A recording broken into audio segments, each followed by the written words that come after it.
रिया चक्रवर्ती को बदनाम किया गया है। जी हाँ, कुछ इस तरीके का बड़ा बयान दिया है इमरान हाशमी ने। सपोर्ट किया है रिया को। क्या है पूरी जानकारी, आइए आपको बताते हैं इस वीडियो में। नमस्कार, मैं हूं ज्योति पाठक और आप देख रहे हैं फीफा पोस्ट। आपको बताना चाहेंगे कि सुशांत सिंह राजपूत के जाने के बाद से ही रिया चक्रवर्ती की मुश्किलें बढ़ गई थी।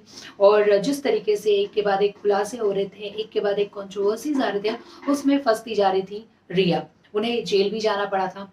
जेल से बाहर आने के बाद वो धीरे धीरे अपनी जिंदगी को पटरी पर लाने की कोशिश कर रही हैं, मूव ऑन करने की कोशिश कर रही हैं। अब उनकी आने वाली फिल्म चेहरे रिलीज होने वाली है, जिसमें अमिताभ बच्चन जी हैं, इमरान हाशमी, क्रिस्टल डिसोजा।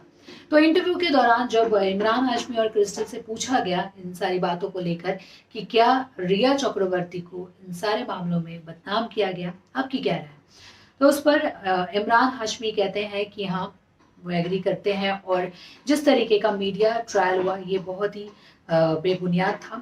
और आगे कहते हैं कि आपने ऑलमोस्ट एक फैमिली की जिंदगी को बर्बाद कर दिया, वो भी किस लिए। आगे कहते हैं कि कुछ गलत फहमियाँ, कुछ अजम्पशंस के बलबूते पे आपने ये सारी चीजें की।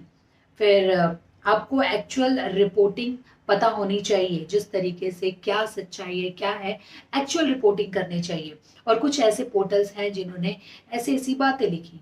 फिर वो कहते हैं कि एक एथिक्स होता है और जो कि फॉलो करना चाहिए, उसे समझना चाहिए और ग्राउंड रूल्स को फॉलो करना चाहिए, ये बात कही। और मुझे लगता है जब ये सारी चीज़ें फॉलो होने लगेंगी तो ये दुनिया एक बेटर प्लेस हो जाएगी जीने के लिए। फिर कहते हैं कि एक कॉमन सेंस होता है, जो कि कॉमन सेंस एक जो आती है लोगों में, कि उन्हें समझना चाहिए जुडिशियल सिस्टम है और वो इसी कामों के लिए है, आप नहीं हैं। फिर पर मीडिया हमेशा इन सारी चीज़ों में तुरंत जंप करती है और सामने वाले को गिल्टी प्रूव करती है, और वो भी किस लिए उन्हें भी नहीं पता। फिर बोलते हैं कि मुझे लगता है कि बहुत ही ये सारी चीज़ें जो हुई अनफेयर थी, बहुत ही ज़्यादा अनफेयर थी। और उन फैमिली के साथ, रिया के साथ जो भी चीज़ें हुई, उसके लिए मेरा जो दिल है वो बहुत ज़्यादा दुखी हो जाता है। और मैं ये सारी चीज़ें इमेजिन भी नहीं कर सकता कि किस तरीके से वो इस चीज़ से गुजरे होंगे।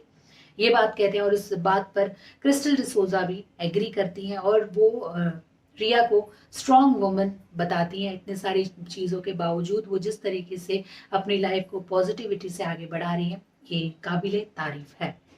ये बातें कही गई हैं दोनों की तरफ से। आप कितने एग्री हैं इनकी बातों से, हमें ज़रूर बताइएगा कमेंट सेक्शन में कमेंट करके। और देखते रहिए फीफा फूज इसी तरीके की खबरों के लिए।